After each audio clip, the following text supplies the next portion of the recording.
Os espíritos aprendizes estavam descontrolados, sob a influência das mais pesadas vibrações. Foi quando toda a energia, toda a caridade dos seus guardiães entraram em ação. Impunham silêncio às nossas emoções, repelindo as alucinações com veemência.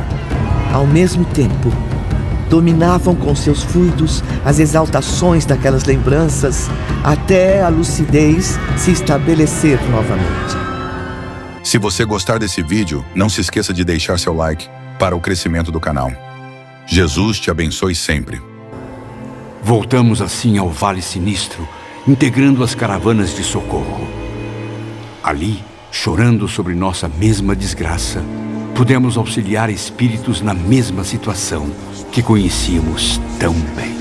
E Epaminondas a todo momento os instruía. Examinem a todos com cuidado. Vejam se estão em condições de se alçarem ao Instituto Maria de Nazaré. Falamos a eles piedosamente, encorajando-os, confortando-os, mas não somos compreendidos.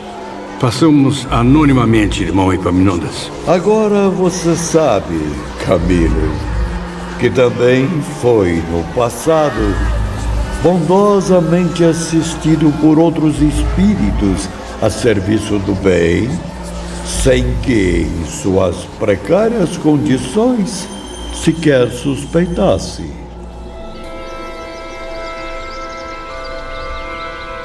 No dia seguinte, já de volta à Cidade Esperança, visto que já alcançaram um certo conhecimento, deverão apresentar o que realmente absorveram. Pontos construídos por vocês próprios, exemplos em teses que poderão servir aos institutos terrenos. Forneceu-nos para isso álbuns belíssimos, cadernos e livros cintilantes como flocos de estrelas. tinham acesso até mesmo a aparelhos sofisticados para que também aprendessem a projetar os exemplos que criaram. Daí surgiu a ideia das minhas novelas, a ansiedade de ditar novas obras aos médiuns da Terra. Durante as aulas práticas, existia permissão para isso, sempre que um ou outro trabalho, criado pelos aprendizes, conseguisse a aprovação dos superiores. Daí também o sacrifício de tentarmos, durante cerca de 30 anos, escrever algo que testemunhasse a Deus o nosso reconhecimento. E que também relatasse aos suicidas o que o além lhes reservava. Estou confuso, professor Epaminondas. Não possuo o dom da escrita, como o amigo Camilo Botelho? Como farei para transmitir claramente o que aprendi? Boa pergunta, meu caro João. Para tal compromisso, não haverá necessidade de serem escritores. O aprendizado que recebem aqui tende a educar, acima de tudo, o seu sentimento, equilibrando o seu raciocínio. Esses estudos exigiam muita aplicação. Mesmo assim, a cada dia, as matérias tornavam-se mais entusiasmantes. Até onde nossas forças mentais permitiram, estudamos detalhadamente várias disciplinas. Gênese planetária e pré-história, evolução do ser, Imortalidade da alma, tríplice natureza humana, faculdades da alma, reencarnação, medicina psíquica, magnetismo transcendental, moral cristã e psicologia. Porém, não se esqueçam de que as aulas do Evangelho do Cristo devem prevalecer sobre todas as outras. Certamente, irmão Epaminondas. Até porque tais estudos têm correlação direta com as demais disciplinas. E isso nos estimula a compreender melhor, venerar a personalidade de Jesus. Agora passamos a distinguir, mais do que nunca, o Filho de Deus como chefe supremo da iniciação espiritual. Em todos os livros que consultamos, buscando explicações na ciência, nos deparamos com lições, atos e exemplos do grande Mestre Jesus. Sim, meus caros alunos. Ele é o padrão máximo de sabedoria e da verdade de Deus. O modelo irresistível, a bússola que nos convida a seguir o caminho certo, sem os desvios das paixões mundanas.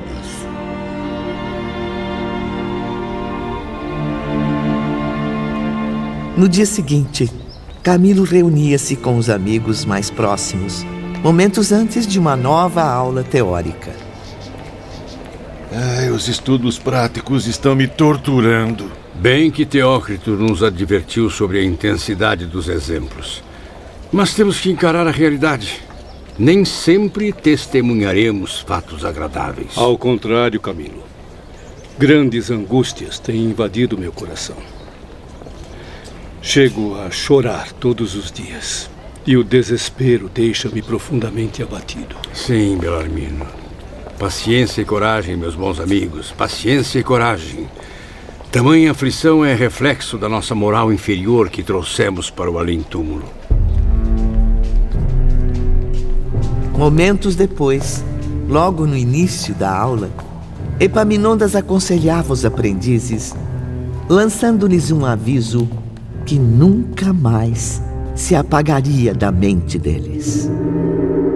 Nenhuma tentativa para a recuperação moral será eficiente se continuarmos presos à ignorância de nós próprios. Será indispensável, primeiramente, averiguarmos quem somos, de onde viemos e para onde iremos.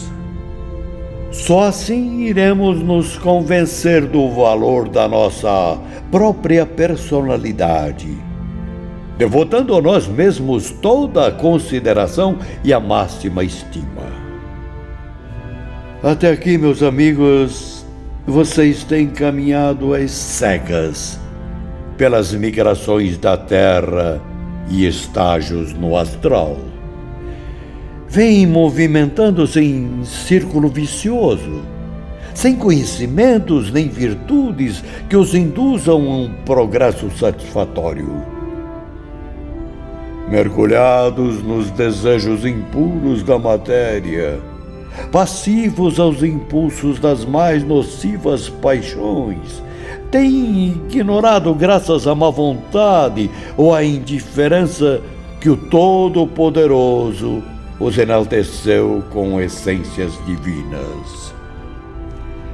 Dádivas que têm o dever de cultivar, até que frutifiquem na plenitude da vitória.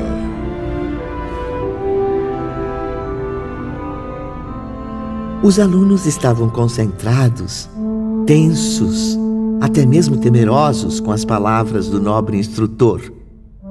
Após breve silêncio, Epaminondas apontou para um dos penitentes que estavam mais próximos nas arquibancadas. Você, levante-se e aproxime-se. Determinou o acaso ou a própria clarividência do professor que a escolha atingisse nosso companheiro de grupo, um brasileiro de origem romana, natural do interior do estado de São Paulo. O rapaz havia se suicidado ainda jovem, aos 37 anos, julgando possível escapar à vergonha da prisão, bem como à ameaça de um câncer na garganta. Um mal-estar repentino avisava-nos de que algo muito grave nos atingiria. Quisemos fugir, Ivone, livrar-nos daquela responsabilidade. Tivemos a intuição de que iriam ocorrer coisas inevitáveis que marcariam uma nova era em nossos destinos.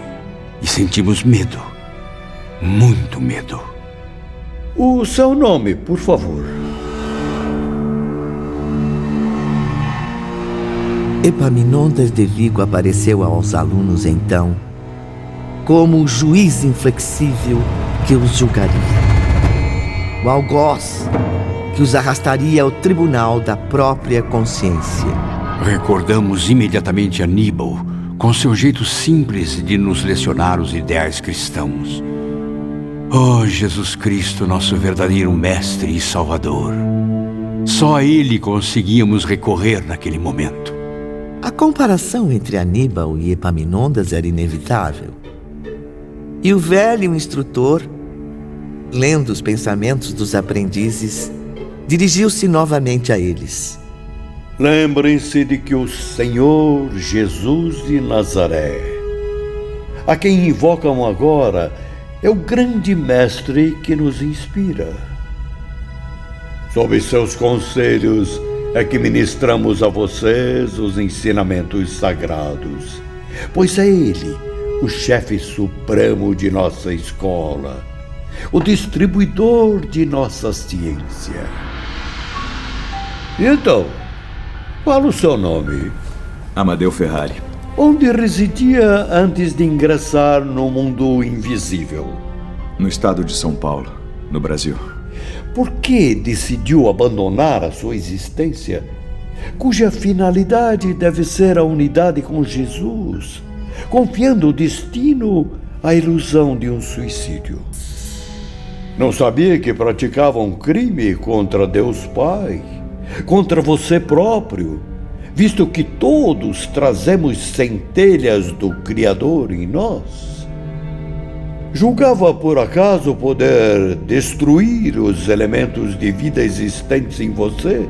Essa vida que é justamente eterna, porque a recebeu do eterno Criador? Felizmente, senhor, foi apenas um pesadelo, uma alucinação. Eu não pude me matar, embora o desejasse, pois estou vivo. Vivo! Vivo! Louvado seja Deus, estou vivo! Repito a minha pergunta.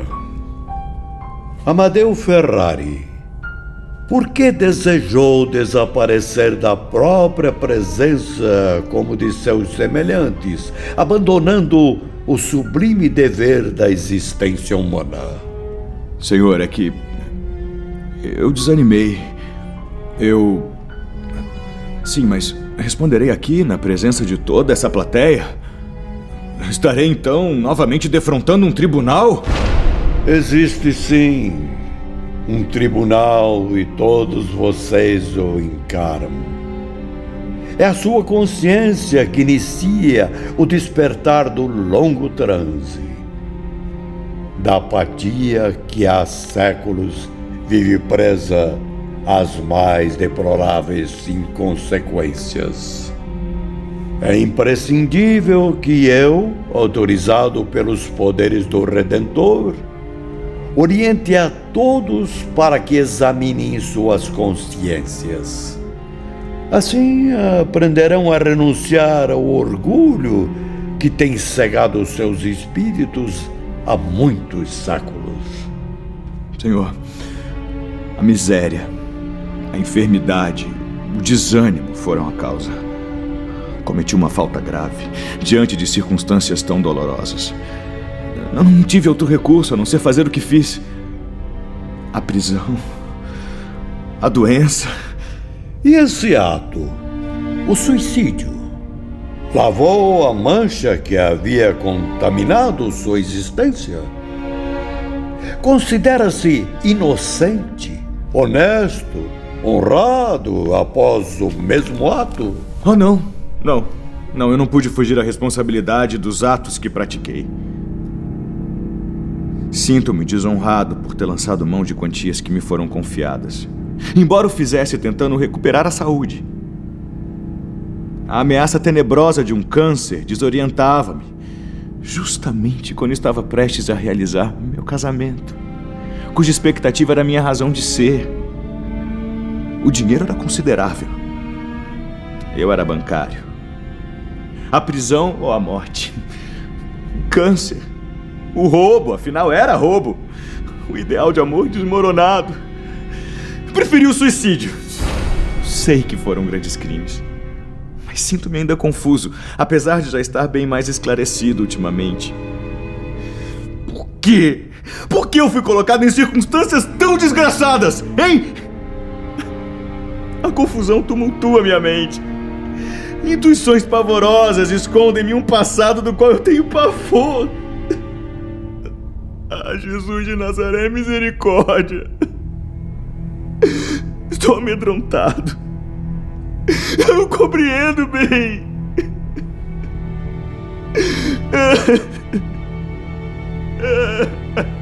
Pois irá compreender, Amadeu Ferrari. É imprescindível que o compreenda. Assistentes, preparem-no. Fizeram o penitente sentar-se diante da tela espelhada, colocando em seguida uma faixa em sua testa, idêntica à usada por Epaminondas em suas exemplificações. Pairava no ambiente uma sincera emoção religiosa. Sentíamos que um sacrossanto mistério iria desvendar-se. Aguardávamos, arrependidos e temerosos, enquanto inspirações benéficas envolviam aquele momento especial. Fiquem atentos. A história desse espírito é também a história de cada um. Suas quedas não representam mais que as quedas da própria humanidade, em lutas diárias com as próprias paixões. Pela mesma razão, não devem comentar o que irão presenciar. Observem antes esta lição, que será exemplar a todos. Dela extrairão a moral necessária para aplicá-la em si mesmos. Então, Epaminondas ergueu os braços para o infinito, em atitude de prece e concentração. Os assistentes aproximaram-se dele, auxiliando mentalmente seus intuitos. Estabeleceu-se uma poderosa corrente fluídica, envolvendo em ondas fortes a assembleia de pecadores, atentos e respeitosos. Até que, de repente... Amadeu Ferrari. Não, mestre. Creio que ainda não esteja preparado. Não invente mais desculpas. Chegou o momento de voltar ao passado.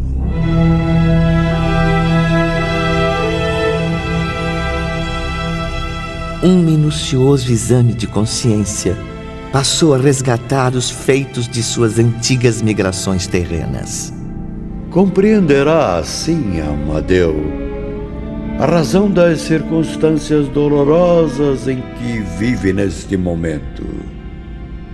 Circunstâncias com as quais não se conformou e, para resolvê-las, comprometeu-se ainda mais com o suicídio.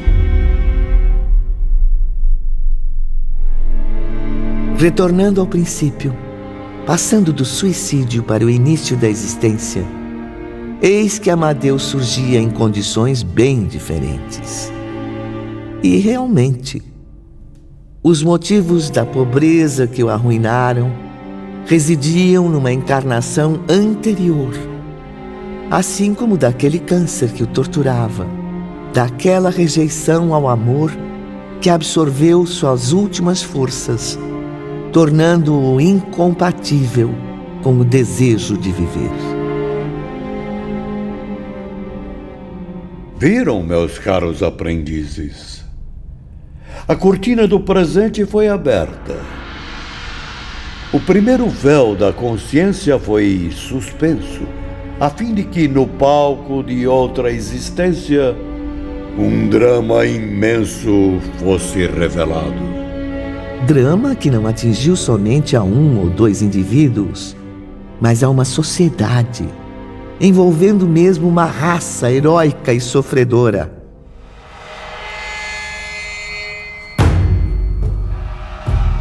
Amadeu Ferrari apareceu-nos descrito por sua própria mente no ano de 1840, como traficante de escravos negros de Angola para o Brasil. Era então de nacionalidade portuguesa, e daí nossa afinidade com ele. Em repetidas viagens, enriquecia no comércio impiedoso. Amadeu foi um homem extremamente ambicioso. Não media esforços para retornar milionário à metrópole, impondo incontáveis martírios aos miseráveis. Pobres criaturas que arrecadava para escravizar, vendendo-as a outros criminosos. Observem bem este triste exemplo de crueldade. Vejam como Amadeu, em vida passada, satisfazia-se dos maus tratos aos negros, ordenando chicoteá-los pela razão mais insignificante, ou mesmo por nenhum motivo. Comovidos, pudemos contemplar através da incrível tela espelhada os castigos impostos àqueles seres indefesos. Amadeu os expunha à fome e à sede, à tortura e à separação das famílias. Sim, pois vendia aqui os filhos, ali a mãe, mais além o pai, os quais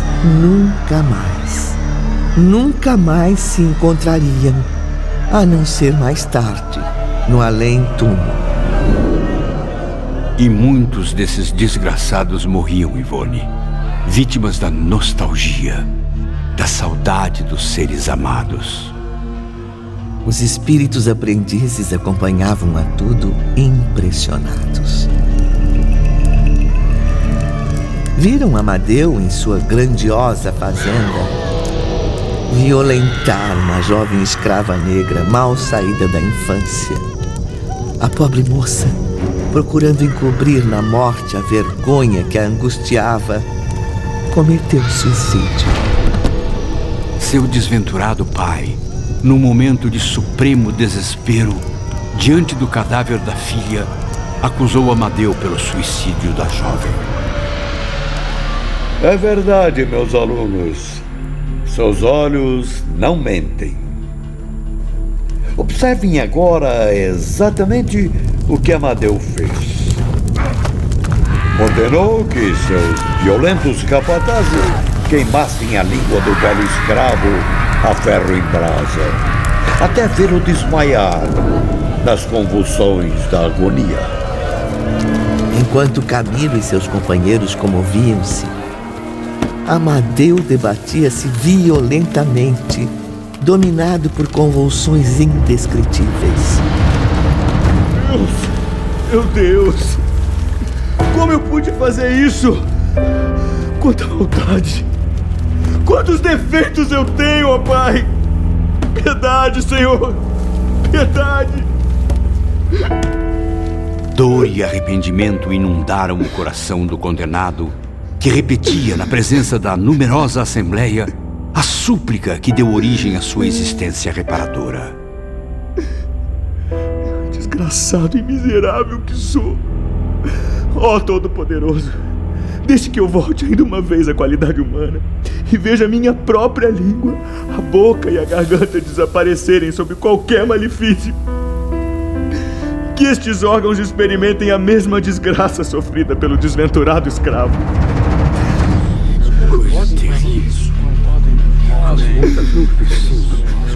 Silêncio! Silêncio! Concentrem-se. Amadeu ainda tem mais a dizer. Dai-me a miséria, meu Deus! Que eu sofra o suplício da fome, da sede, e que eu nem mesmo possa falar a fim de me queixar. Que de mim todos se afastem com nojo, deixando-me sozinho com a própria humilhação. Está certo. É inevitável o seu retorno às reencarnações expiatórias, Amadeu Ferrari. Outra vez, sofrerá com a pobreza e o câncer, agravados agora com os males acumulados pelo suicídio. Obrigado, irmão Epaminondas. Graças a Deus. Louvada seja Maria de Nazaré. Mas é imprescindível que não conserve ilusões, meu irmão. Mais de uma encarnação reparadora será necessária para resgatar os crimes que acabamos de recordar.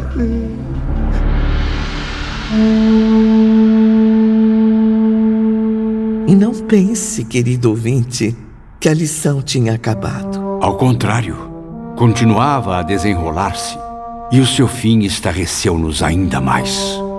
Retornando à triste história apresentada em cenas vivas aos espíritos aprendizes, muitos anos se passaram. O velho escravo havia morrido e seu grande senhor nem mais se lembrava daquela pobre criatura. Amadeu vivia a fartura e a alegria da boa sorte. Voltava à Europa feliz, tendo enriquecido à custa do trabalho honesto, como costumava dizer. Mas, um dia, o renomado comerciante de escravos desencarnou. Seu funeral foi cercado das mais altas condolências. Cerimônias solenes, grande luto, lágrimas e muitas flores.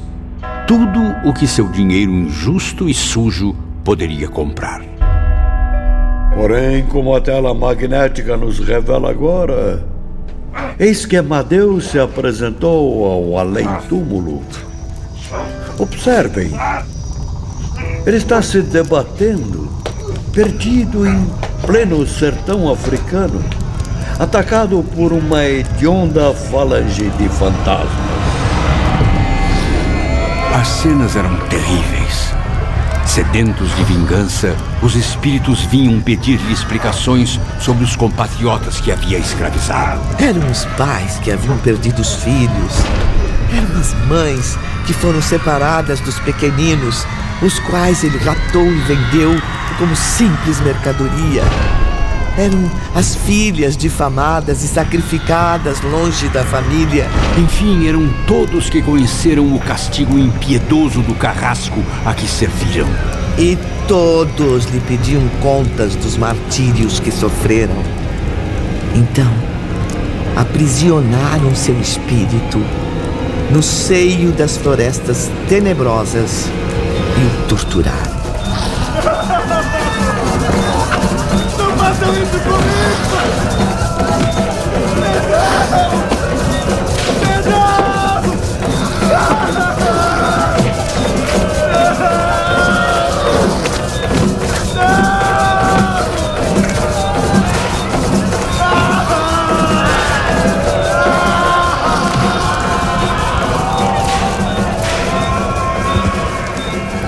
Depois, deixaram-no entregue a si mesmo, em pleno desamparo.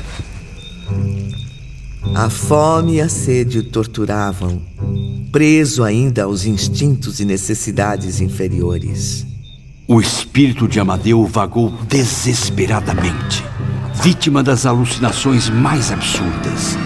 A cada pedido que tentava fazer, o choro dos escravos, separados dos seus entes queridos, era a medonha resposta.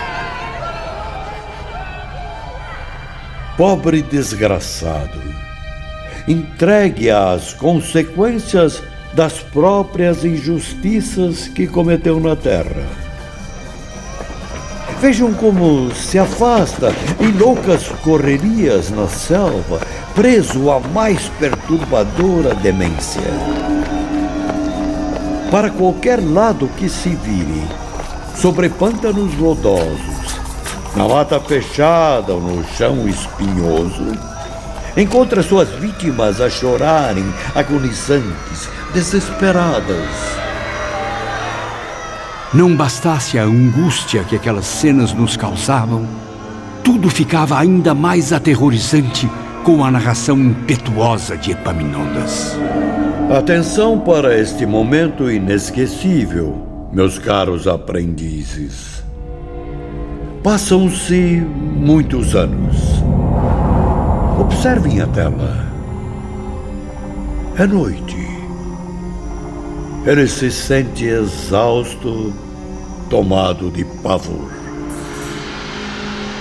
E todos viram que numa clareira aberta à frente de Amadeu surgia o escravo Felício, aquele mesmo cuja língua havia sido arrancada. Caminhava ao seu encontro, conduzindo uma tocha fantástica que iluminava os caminhos tenebrosos. Felício vinha lentamente, sereno, não mais torturado pelo ferro em brasa, porém compassivo, estendendo a mão a Amadeu no intuito de erguê-lo. Vem cá, Nhonhô. Levante-se, vamos embora. Amadeu acompanhou Felício e depois verificamos que o velho escravo havia perdoado ao carrasco, intercedendo por ele junto à benevolência divina. E partia para conseguir libertá-lo dos que não o haviam perdoado. As sociedades brasileiras, meus caros, sofrem hoje e ainda sofrerão muito as consequências das perversidades cometidas em seu seio. Refiro-me, como percebem, à escravização de seres humanos. Se não foi crime individual e sim coletivo, será a coletividade que reparará essa grande injustiça. Por isso, eis a grande pátria brasileira debatendo-se contra problemas complexos. Suas sociedades em conflitos dolorosos consigo mesmas. E assim prosseguirão, até que a voz divina as oriente para o trabalho da reconciliação individual e coletiva. Vocês, discípulos que presenciaram os dramas vividos por Amadeu Ferrari, vocês que testemunharam seu passado como presente, saibam que entre os escravos famintos, doentes, desesperados, nem todos traziam a inferioridade no espírito, como muitos diziam. Grandes falanges de romanos ilustres do Império dos Césares, arrependidas das atrocidades que cometeram, pediram reencarnações na África. Sim, para dominarem o orgulho que adquiriram, exterminando a dignidade alheia. Suplicaram voltar à terra como escravos. Então os escravocratas de tantos povos e tantas gerações dignas, os desumanos senhores do mundo terráqueo que gargalhavam enquanto os oprimidos gemiam, limparam sob o cativeiro desses a mancha que marcava seus espíritos. Isso explica, meus amigos, a sublime resignação desse povo africano, digno por todos os motivos da nossa admiração e do nosso respeito. E como devem supor, o escravo Felício também existiu em vida passada como um implacável soldado romano. Redimido de uma série de culpas, voltou a Roma em espírito, ao terminar seu compromisso entre irmãos africanos. Depois disso... Eu não acredito. Não! Não pode ser! Não!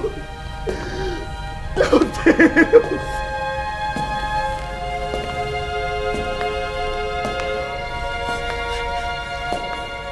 Profundamente surpreendido, Amadeu Ferrari caía de joelhos.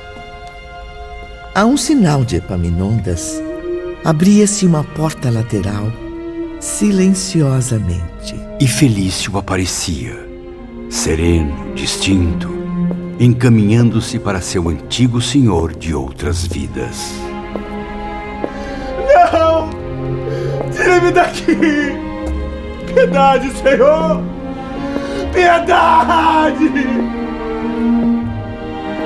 Mas lentamente, Ivone, de um jeito imperceptível, Felício transformava-se sob o poder da vontade em outro indivíduo. Meu pai! Rômulo Ferrari! Mas não pode ser.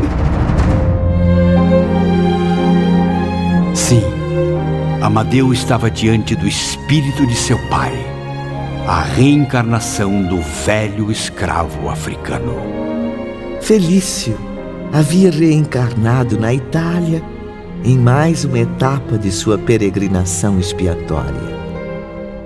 Recebeu então nova fase de progresso sob a proteção de outro nome. Transportou-se ainda jovem para o Brasil, onde constituiu família e consentiu piedosamente em servir de pai para o seu antigo carrasco. Agora, meus alunos, Felício ou Rômulo Ferrari continuará auxiliando Amadeu a limpar da consciência um novo crime, o do suicídio.